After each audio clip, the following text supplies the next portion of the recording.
back to Perfect Thursday, and we got some special guests here. The Loyal Sons. This is our first joint episode. Yes. We took the competition here in the city of Pittsburgh, and we said, you're either going to join us or we're going to have to take you down. The Loyal Sons said, well, I guess we'll come on for a joint episode. So thank you guys. Thank you guys for joining us. This is actually all part of our master plan. To take us over? Yeah. Which one of us is Kevin Durant and which one of us is the Golden State Warriors? That's a good question. I mean, I don't know that either of us have a dynasty with the the listeners we get yet, but we're slowly building to something. I mean, we're trying.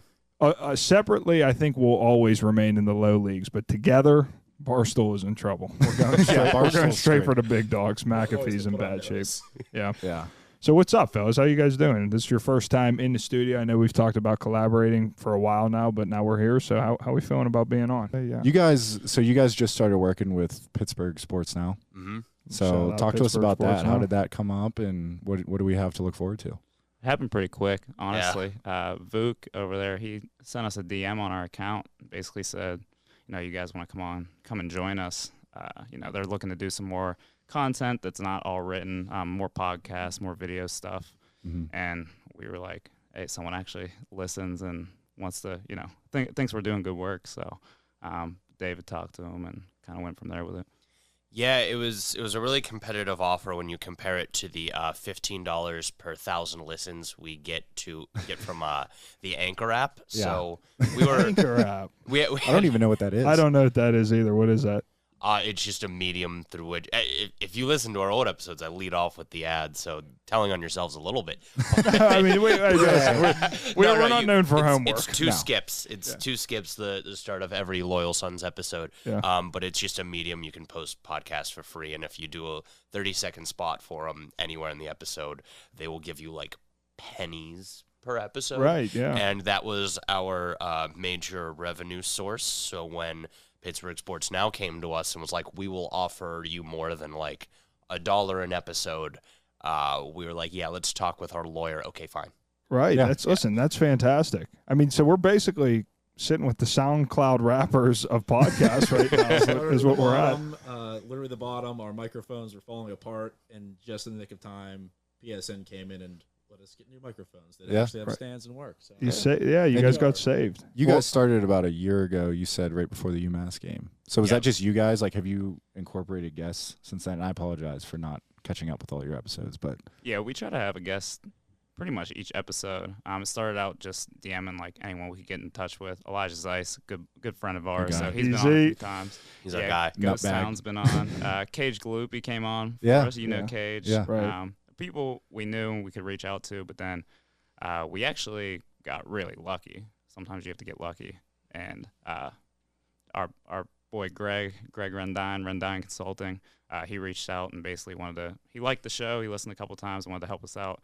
And we were able to get Jordan Addison on like the week before the Virginia game. And I think that was kind of a big boost for us. So. There we go. What was the inspiration behind kind of getting involved with a podcast? I mean, did you just big fans of Pitt football, or is it something you always wanted to do? Well, back in 2018, I think Dylan officially made our Twitter account, and it was basically like we have all these Pitt memes, jokes, and thoughts. Was that Capel Faithful? It was Capel Faithful. Yeah, yes. I remember R.I.P. Wow. I always wondered who that guy was. I always when these like fan accounts come up, I'm like, who is that running that? Like, what was it for Coach Whip last year? There was one like a fake Whipple account. Oh yeah, that one was hilarious. Yeah, too. now it's OC Signetti. Yeah, so. yeah. Mm-hmm. So we had that since 2018, and it was basically a spot to put all of our thoughts that weren't on a personal account because there were so many we would definitely just annoy people and get unfollowed by everybody. Yeah. And it grew and grew. We had a decent following, and then we have a decent following. Let's just talk about Pitt because that's all we do anyway. And yeah. I've loved the highlight videos that you guys have been posting every day just leading up to the season. It's pretty exciting to watch. So I think we got a lot of cool things to look forward to. I know us doing a joint episode has been something we've talked about. I think we've talked about it when I met you. Yes. Down at Tequila Cowboy. It was actually hilarious. You were with Cage that night, right? I think it was Elijah. It was Elijah and a couple of our it's a foggy night to say the least. Well, no, right, it was Jake? funny because I met him. He was actually not even in Tequila Cowboy. He was on the outside of it. Oh no, that was. I think he had just gotten thrown out. We're putting this together like a puzzle right now. But he was standing like on the outdoor area just talking, and we were standing right by the fence. I was in, you were out, and that was how. Right. Was that after the North Carolina game? maybe. Yeah, it was. I was probably rightfully thrown out, but I was just hanging out, and I wasn't aggressive like everybody else gets thrown out at Tequila Cowboy. So dude. I mean, I've been thrown out. It's a rite of passage. It's I guess. I think there's one guy here who probably hasn't been thrown out. I've never been thrown out of Tequila Cowboy. I actually have also avoided it, and that's despite my girlfriend talking to a bartender there after the Steelers-Denver game last year, and I was able to whisk her away before I would get the shit kicked out of me. Yeah. So we. I mean, those bouncers there are like ex-CIA. They're really it happens for you. It guys happens quick. Well, actually, that night I did get thrown out. I was so well behaved outside, they let me back in. Which I think is the only time it ever happened in Tequila Cowboy history. Yeah, that's so an I honor. rejoined the conversation. Yeah, we were probably talking smack on Penn State with our other buddies. Yeah, classic. Yeah, I mean that's pretty typical. Yeah. So you're in your element right now. You're like, Jake's like, let me tell you all the times I got kicked out. I just because I knew this was we're just going to be a couple guys just standing around, just shooting the shit, and I've been really excited about it. So the first time we met was there. The second time was also at Tequila Cowboy. At that point, we were both Pitt podcasters. So I was like, hey, I don't know if you remember that time. I was the guy who got thrown out, and you did. And like, but we actually have a podcast now. We're the Loyal Sons guys. Yeah. So we should collab sometime. I woke up the next morning. I had a couple text messages from this guy named Squid, and I was like, who the hell is that? Squid from the Loyal Sons. It's literally Squid Loyal Sons in my phone right now. So and Jake from Perfect Thursday are the reason that this collaboration is going down. Can we get a round of applause for that? Thank you, guys. TC, where deals get done. Yeah. Yeah, look at that. The best thing to ever come out of Tequila Cowboy by a lot. That's I would agree with that. But, not to be too high on Tequila Cowboy, we did forget to mention our sponsors, Brushes and Beans. Everybody, please go check out Brushes and Beans. They have been kind to us. We have big things in the works. This show is not possible without them. So if we fail, you guys can blame them. And if we do good, then we'll take most of that credit. But please check them out. Tell them the boys from Perfect Thursday sent you. Fellas, we know that last year was kind of a big year for Pitt football. What was it like from the outside looking in? We had Jake on the inside, and then we had me who just missed that era. But from your perspective, what you laid the foundation. Yeah, that's what I told him. I mean, I certainly laid the foundation for him. Jake and I, before we get too into it, Jake and I were having a conversation. We're actually the same exact person, and everything that I did first, he copies me and has done it way better. Well, some would say. I mean, did you see our highlight tape? Did you guys see the highlight tape that they got made for us? Football one? Yes. Did you watch that? I did. Listen, there was substantially more Jim Medure highlights than there was Jake Zilinskas highlights. I don't know. I mean, I had more first downs, but yeah, that two versus one. That's double. That's 2 times as many. But I mean, that's a lot. Congratulations. What did you ask these guys again? I don't know. We just got on a tangent about ourselves. What was it like watching the season last year? I think is the original question. Great. No, it was sucked. Better than anything I could have ever imagined. Yeah. I think there was a point for me after the game we don't speak of anymore. What's that game? We don't speak of it. Okay. Well, can you get? I need to. MAC team. Heinz Field. Oh, okay. So there was a point after that game where I was just so dejected. I'm like, maybe I need to pick up a new hobby. Like, stop following sports so closely. Make it dictate my mood as much as it does. And then I was back on the horse the next week. But it was roller coaster of emotions. And I can't even – if I would have mapped out like a perfect season before the season even started, it would have been basically pretty much what happened. Yeah. Except a playoff appearance, maybe that. But even then, I don't even know if I would have shot that high. I think it's crazy because if you're Alabama, you expect one every week. Because we're so used to being Pitt fans, we were kind of on edge every single game. Even like the Georgia Tech game, there were a little bit of worries. Even some of the Syracuse game was close for a minute. So the wins were always super satisfying. And watching Kenny Pickett was just the apex of my life. He was very entertaining. I think same here. It was just almost difficult last year because we're so snake bit as lifelong Pitt fans that we kept expecting, the other shoe to drop, and we couldn't enjoy wins. And we look in hindsight, and it's like, oh, we controlled the hell out of that team. We beat the shit out of this team, and in the moment though, you're like shaking and convulsing. What can go wrong? Like I was at the beach in Florida with my girlfriend and my best friend from college with the Duke game up on my phone, and I watched every second of that game that we won by 3 scores. Didn't lift my eyes to look at the sunset over the ocean. Good. Got absolutely chewed out later that night. Yeah, but it was because I could not get comfortable that this game was in hand, and that if I put my phone away, I assumed Pitt would implode. These are the diehard fans. Yeah, this is what we're looking for. Really, really love, and I hope to get to that level. Yeah, not that I'm not inside. What are you? Where are you now? Where are you now? I mean, I'm just as diehard, but I'm just saying. But you said you can't wait to get to that level. So what are we waiting for? What's it gonna take? Well, I was a player last year. This is my first season being a fan. Jake? I got to get used to it. I got you. So were you a fan before you played for Pitt? Or? Yeah. No, growing up, I was always a huge fan. Like the backyard brawls were like me and my dad would go to every game, every backyard brawl. So like it was huge for me to play for Pitt because it was like my dad's dream, it was my dream, and like to be able to do that was like really cool. So yeah, I know what it all is about being a Pitt fan, and I think being able to be a part of that too was a really cool experience. Absolutely. I mean, growing up, I grew up in Newcastle, so Jake and I come from like the boroughs around Pittsburgh, I guess. I don't know if you'd consider that Pittsburgh. Yeah, I'm like an hour away, 724 number, so I don't really count. You get to claim the Western PA. Yeah, I mean, we're in the Whitfield. Yeah, we're Whitfield kids, and that was like a dream of ours, and we got there, and probably a different fashion than you would like to get there, but I mean, we had our time, we did our thing. Yeah, and now we're here filming this podcast. So to follow up, you were both very big Pitt fans growing up. You made it to Pitt. Did you ever want to transfer for more playing time or anything like that? No. I mean, you didn't start at Pitt, though, Jake. I was a JV Division III quarterback. Yep. To start out. That's awesome. I was at John Carroll, which is actually a really amazing place. Cleveland, right? Yeah, Cleveland, University Heights. I think the year I was there, we actually made it to the semifinals of the playoffs. So, like, we had a really good team, had a couple guys who actually got some NFL shots, which is insane. Right, yeah. So I left there just purely because I always wanted to go to Pitt, and it was a good opportunity, but, like, I was just like, damn, like, I should just go walk on. Like, who cares what happens?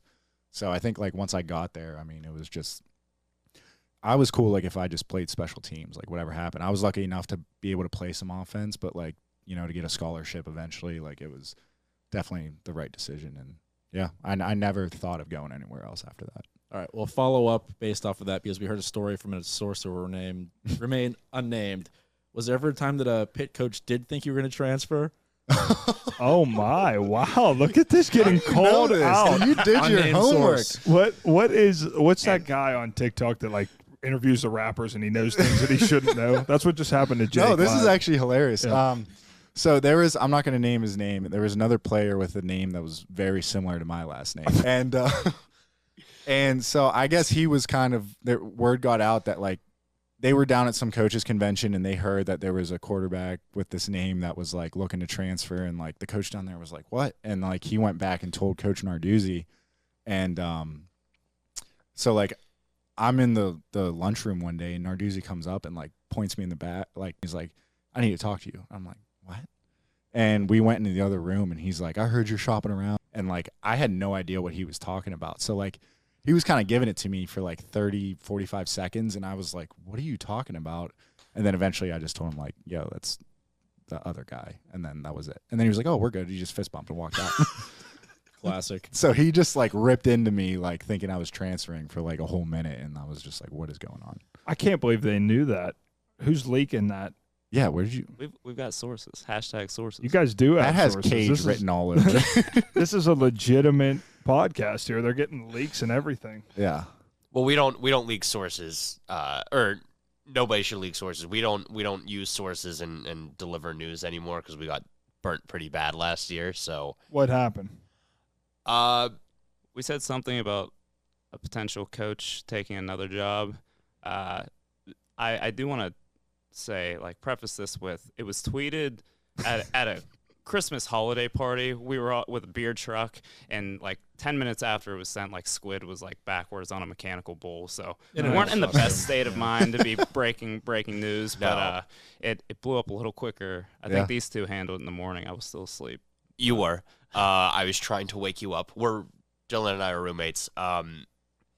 But yeah, we actually got a direct message from that coach, pretty upset, and we sent him like a very heartfelt apology. We were like, I'm so sorry. You mean very much to this program. We were not trying to talk about, another man's job or whatever. We heard this, someone we trusted, do not trust anymore. And it kind of all got put to bed. We apologized, tails tucked between our legs. I mean, here's the thing though, like that is the clown show operation that we like looked at as players and just thought like, where are they getting this from? And now we're like on the other side and we're like, oh, this is where it comes from. But yeah, you got to be careful because the amount of things that fly around like gossip wise, 90% of it, 90% of the sources have no idea what they're talking about. They just heard it through somebody and it, fell through the grapevine. And so you've been on the lair. Yeah. Yeah. Oh, I mean, of course it's been unbelievable. Wait, what I've been on the what? Panther Lair. What's that? Is that another site? What?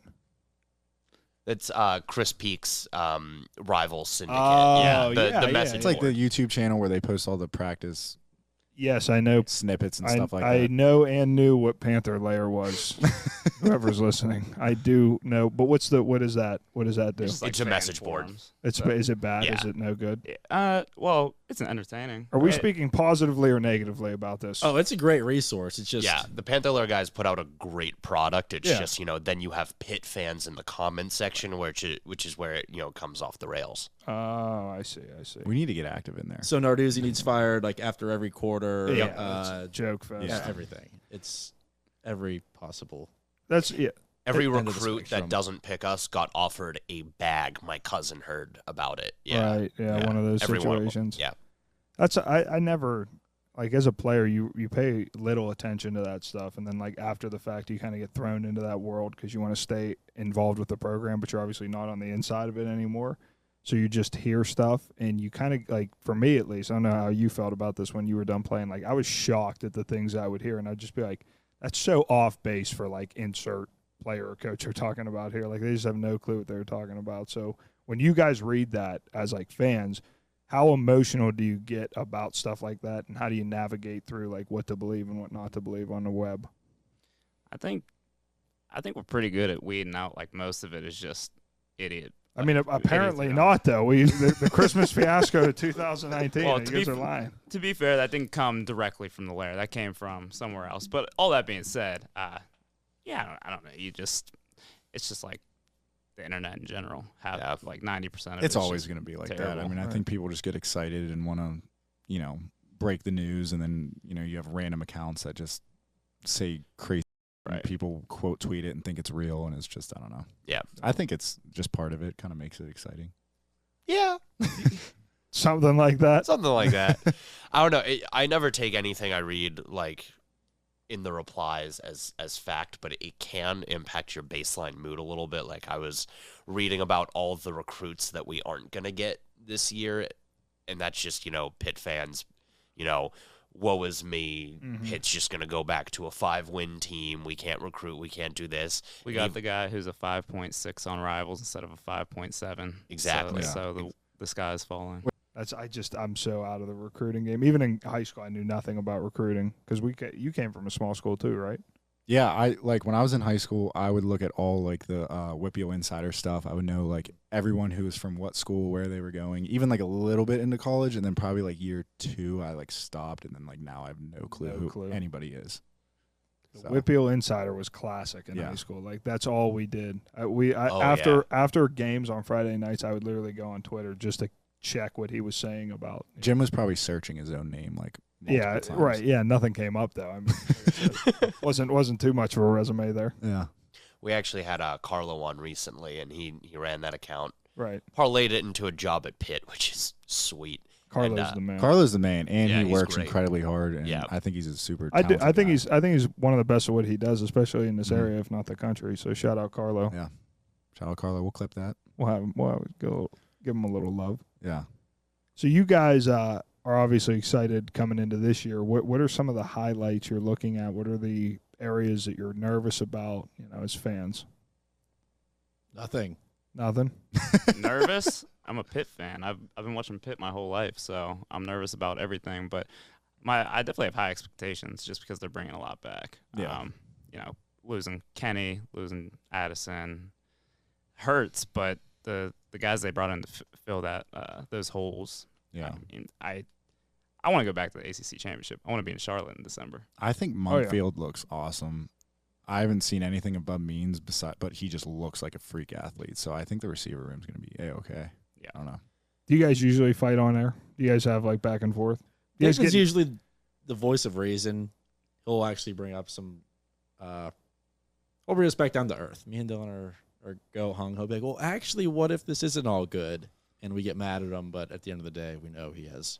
Tough losses happen though in the season. I mean, you got to understand, like, football is a game of any given Sunday. I know it's a cliche thing to say about the sport in general, but, like, there is very small levels of distinction between the I guess when you get to the Division I level, and there's a gap between D1 AA and D1 single A or whatever the hell the distinction is between the two. But the talent level is performing at such a high area all the time that if you're even making slight mistakes, it opens the door for a team, and they'll take advantage of it every time. So we know what it's like in the stands when a horrible loss like that happens. What's it like in the locker room after? Is it quiet? Are guys yelling at each other? The difference, it's never really like there's never beef or like any like drama or anything like that. I mean, I'm sure that sometimes like things are said, but for the most part, like the difference between winning and losing in the locker room and at the Sunday at the facility the day after is massive. Like when you lose, it is just horrendous. Like no one's in a good mood. Like, I mean, it's obviously you're excited to get back to work, but it really winning and losing is everything. It's your livelihood for a multitude of reasons. Like it's what you're going to school to. You're getting paid to do it, and now especially with NIL, I mean it's legitimately your livelihood. So it hits the players and the coaches harder than it will ever hit a fan. Like a fan's going to wake up and go to work. You may feel like bad about it, but like that you lost. When you do a poor performance in work, you probably feel bad than like someone else that's just watching you do your work, if anyone's watching you do your work. So it's the same thing with like athletes, just on the biggest and grandest stage you can imagine. Yeah, and for coaches, I mean, they have families, like they have mouths to feed, and like you don't put up good records, eventually you get fired. It's like that's their lives that they're thinking about. So it's we like at least when we were there, like we took losses very hard. That's why the loyal sons are getting chewed out when they're spreading rumors about coaches leaving. I mean, they're getting chewed out for that. Yeah, it means a lot to them. Are you guys? Are you from Western PA? Yeah, we're all North Hills guys. North Hills. So you guys all go to the same high school? North Hills, yeah. Oh, okay. Oh, wow. So I if thought you go to you North from Hills, the North Hills area. this is the exact conversation you have every time. Like, yeah, I'm from North Hills. Oh, what school? North Hills. People don't realize that there is a school district. The one that houses Ross Park Mall is how everyone kind of remembers it. Okay. Yeah, that's us. Nice. Yeah. Okay.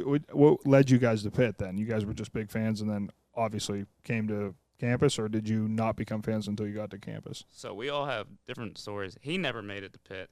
Oh no! So you're an outsider then. Oh boy. So I grew up in a big Pitt family. Okay. I went to Ohio University.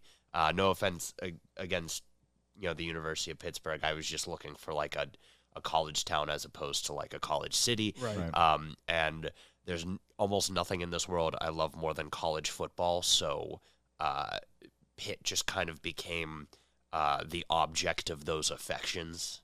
So I got really into it. I mean, I grew up going to all the games. My one of my first memories is 2003 Pitt beating number 5 Virginia Tech. So it's just been a part of my life. Yeah, I've born and raised in Pittsburgh, obviously, and I knew I was going to go to Pitt, but I did not get into Pitt, Maine.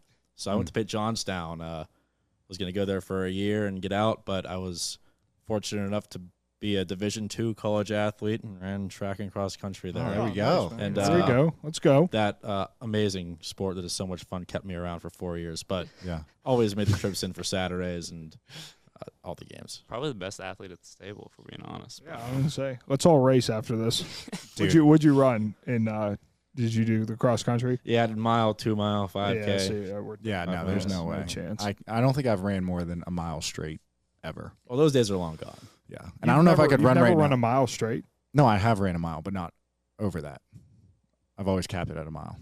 Okay, so you're a Division I athlete. Yeah. But I don't run distance. Distance is different. Yeah, we rarely the longest we ran like workout wise was 80 yards. Yeah, that's probably it. I'm guessing you guys just did sprints. Yeah, it was more sprints. Like the 80-yard runs were like tempo runs, so like that was all for like conditioning. What's the average time of a football play? 8 seconds? 6 seconds. 6 seconds. So you figure like you gotta have 6-second increments of extreme bursts of speed, and then you rest for another 8 seconds, and then you're doing it again. That's like how football trains. That's how like the training is. I'm not gonna say we didn't respect how athletic football players were, how in shape they were, but we had a Turkey Bowl one year. All three of us were in it, and we just played like 60 minutes, no pads. 11 on 11. 11 on 11.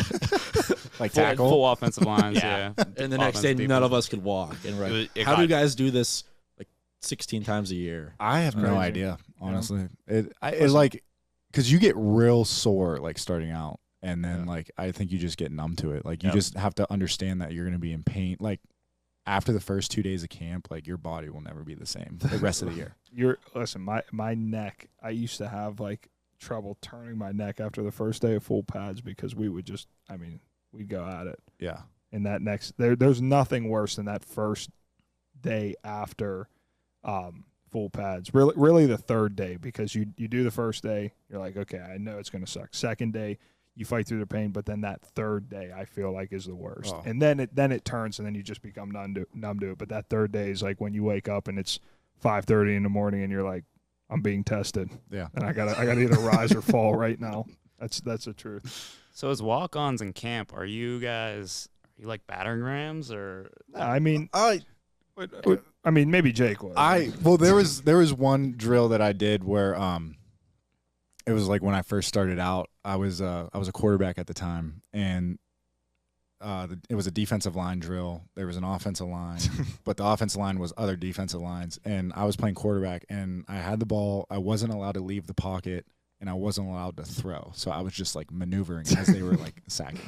That is just a bad drill. That was the worst drill I've ever done. But other than that, no, not really. Yeah, so I do think Pitt does a good chance of giving everybody an equal and fair shot to show, what you're made of. Obviously scholarship guys anywhere across the country are going to get the nod because they were recruited there to do a certain job, whatever it is. But I remember when I was there, Salim and McKee and we would do all the same, cut drills and give the same looks on scout defense. So I think Pitt does a good job of giving everyone an equal shot. I didn't feel like I was ever separate from the team, if that makes sense, because I was a walk-on. Yeah, there's never a feeling where you're like, this is bullshit. Like they treat the walk-ons really, really well, and everyone gets their fair shot. The first year I played, I was still a walk-on. Like I was playing on the field on special teams and even seeing a couple defensive reps, and I was still a walk-on. So it's interesting. How did you feel about that? Did you feel like you were ready for? At the end of the day, it doesn't matter. You just got to go in and do your work. So I didn't feel nervous about it. I did feel ready, but I was still hungry to get a scholarship, so never stop earning it, I guess. Mm-hmm. And what was it like when that did happen? It was cool, dude. It was awesome. That's like, I don't know. You wanna? When I got my scholarship, Mike Caprera. I'm a huge Batman fan. I don't know if you guys know about that. I'm aware. Yeah, so Mike Caprera was wearing my Batman suit that I had at the time, and it was really a cool moment because I had no idea it was coming. They were playing a Batman thing, and then as I say it sounds really dumb because why are we talking about Batman right now? But that's your thing. That's my thing. That'll always be my thing. So maybe it's not really dumb, but it was. It was awesome. We're gonna revisit the fact that you just had a full Batman suit. I do, dude. You got to see. Have you not seen the full Batman suit? I'll show you guys after we're done filming. Yeah. Okay. It's legit. Ridiculous. It's legit. It is ridiculous. We made a short film. Peter's not editing right now, but we did. Peter out there directed a short film with it. We'll show you guys. Yeah, I saw you got Superman punching all those guys, throwing them. Yeah, absolutely. Come on now, it's legit. When's the next one? Well, we're working on it. It's not easy to make a movie. You got to get funding. Well, and by funding, I mean I got to save up a couple paychecks. Well, if you need some extras, I'll do it. I'm sure the Loyal Sons would be doing that'd be a good. That's the real collaboration that people want to see. The Perfect Thursday Productions putting out a Batman sequel. We can just remake the scene from Dark Knight where Bane blows up Heinz Field. Oh, that'd be a good one. Yeah, blows we up could probably Acrisure. Yeah, a Acrisure. I'm going to call it Acrisure. I don't know. That's a bad move by Hines to do that. Yeah, how do you guys feel about that? I saw a picture of the inside of the stadium. I think it was today, actually, on social media without the ketchup bottles and the new branding. And that sucks. I just got sad. You know what? I'm deciding. I'm changing my opinion. I'm excited for Creaser to be taking over Hinesville. Well, I mean, they're spending 3 times as much, so like they better put 3 times as much into it. Like I want like a slide. Did you just threaten a Creaser? You know what? I'll say this. I don't think they're going to be offended about me saying anything. If they have shorter beer lines, if they have shorter beer lines in Heinz Creaser Stadium, I'll be okay. Maybe some Wi-Fi. Wi-Fi, more beer. I really like. There's like the baseball park in Florida where they have like a little water park in the back. You want to put a water park in Hinesville? Yes. Where would you put it? I don't know. It's gonna go over great whenever we're playing like just something like a 30-degree game. we need a roller coaster that does a loop right over the stadium. Yeah. And it runs the whole time. What do you think that would be? Phantom's Revenge, or what could we call it? Could we extend the track from Kennywood all the way to Hines? I don't know. We'd have to talk to someone about that. I just want a Kenny Pickett statue, solid gold. That's the thing. Yeah, we'll get money. Yeah, we could probably figure that out. Perfect Thursday funded Kenny Pickett statue. I'm sure we could afford it. It'd be a miniature, and it would not leave the studio, but it would be something just be on our desks. desks. Yeah, it could work out. So, Loyal Sons, you guys obviously are some of the biggest Pitt fans we know. What is your prediction for this season coming up? What do you guys think about it? Or are you guys just too nervous to even think? You guys seem like nervous Pitt fans. Yeah. Are you guys nervous? You guys nervous? Do we need to take a break? For what? Not the backyard brawl. We are very confident to take care of West Virginia. Beat the hell out of them. Okay. Yeah. Tennessee. That'll be a good game. It'll be a shootout. We'll win. Home game. You realize our defense is loaded. Pitt's defense is going to be an absolute force. They're bringing back basically everybody. I can't tell if we're more nervous or if we've all just realized that a month out we haven't actually thought about like putting a number to the record. Yeah. Do you think you just have super high expectations now, and that's what are you nervous about it not being the same as last year? Yeah, I mean, if Pitt would have went 9-3 last year, 8-4, I mean, I probably would have been disappointed. But if that happened this year, like I'm gonna be distraught. Really? Like I said, I want to go back to Charlotte. I want to be down there. You have higher expectations this year than you did for last year with Kenny coming back? Yeah, just because we've been there. I felt like seeing them actually lift the ACC championship trophy, being down there for it was awesome. It was like, wow, Pitt football can actually get to that apex and see them playing the New Year's Six Bowl. I had lost some hope on ever seeing them reach that level for a while. Yeah.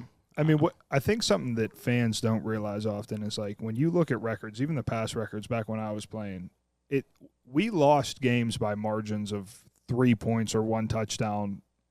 Probably there might be an occasional loss where it was a blowout, but I mean, it was a close game every week. And like we were saying with the MAC team that we lost to last year, like it is literally a game of inches. It's a game that can be decided in a matter of a play. So those losses are often decided by one play at a time, and it's unfortunate, but that's just the way business goes. Well, you both would have been on the team that beat Clemson. Yeah, but we weren't playing at that point. Oh, God, no. Were you in 2016? Were you on that No, team? I was at John Carroll. Yeah, I was going to say that was my Yeah, that was the same night that John Carroll beat Mount Union. It was on SportsCenter. There you go. Old D3 ball. So it was upsets all over the place. Dude, it was nuts. We got home from the Mount Union game, and Pitt, I literally saw the last 4 minutes of the game. Yeah. Well, you were there losing my shit. You were there for the Miami game in 2017, right? So I was there. Yeah, I was calling the signals in. I had the headset on. Well, you did great. We won. Yeah, good job. You did it. Thank you. It was your doing. That was sick. That was an interesting game because it was a weird feeling going into it because we already knew our season was done. Mm-hmm. Like we had no chance at a bowl game. So going into that, it was just and the emptiest stadium I have ever seen in my entire life. It was very empty. Well, it was Thanksgiving, so students weren't there. Also, shout out Pitt student section; they've been unbelievable the last couple of years. But there was nobody there. I mean, it was like friends and family, and Kenny just went in, and I think really, gave the team a spark, and it was. I mean, everyone rallied behind it. How early did you think Pitt's gonna win? Dude, I had a weird feeling going into it. I don't know why. I just had this really, really strange feeling that I was because like we knew Kenny really well. He just kind of always had that mentality. Kenny's like, a gamer. When he was talking about it, like the week leading up to it, it was just like I had this weird feeling. I was like, dude, I just think we're gonna win. And then like starting out, I mean, that was a sick game. I think we had a fumble that I was like, oh shoot, and then after that we just kind of responded. We had a really good week of practice. So I don't remember if you remember that week of practice, but we really got after it. I felt like that was our strongest week of practice that whole season, and then obviously showed for it in the game. So was Kenny a guy you said just kind of a gamer? You saw the confidence in him. Did people in the locker room already know like we have a guy here? He's going to be the quarterback the next couple of years? Yeah, I think I remember like the first throwing session, just like how seriously he took it and how seriously he took like the preparation and like everything that goes in, like the hours and hours that goes into actually being ready for a game that like people don't think about. Like he just always had that like on lock, and I think his mentality, like he was just always a really mature guy, and like the confidence was just always there. Absolutely. So, given everything that you know about Kenny, how many Super Bowls do you think he's going to win? With Unlimited. 10. Unlimited. That's what I've been telling people. Yeah. The smartest we've ever looked is we've been on that even before we had a show. We've been on the Kenny Pickett is secretly the greatest quarterback alive bandwagon for years, and he was posting like 13 touchdowns, 9 picks every year. But we would go back and watch the games and count how many times like there was an interception off of a receiver's hands, how many drop touchdowns, how many times a wide receiver went to, present company excluded. You guys were great. But how like just trying to kind of calculate, how little help it seemed like he was getting. And we were like, no, he's secretly great. He is secretly great. And then he came out and had the greatest single season of an ACC quarterback in history. The last 3 years, I like to mess around and Photoshop in my free time. So I'd always Photoshop a Sports Illustrated cover. It'd be the same template as the college football preview for each season, but I'd put Pickett on it.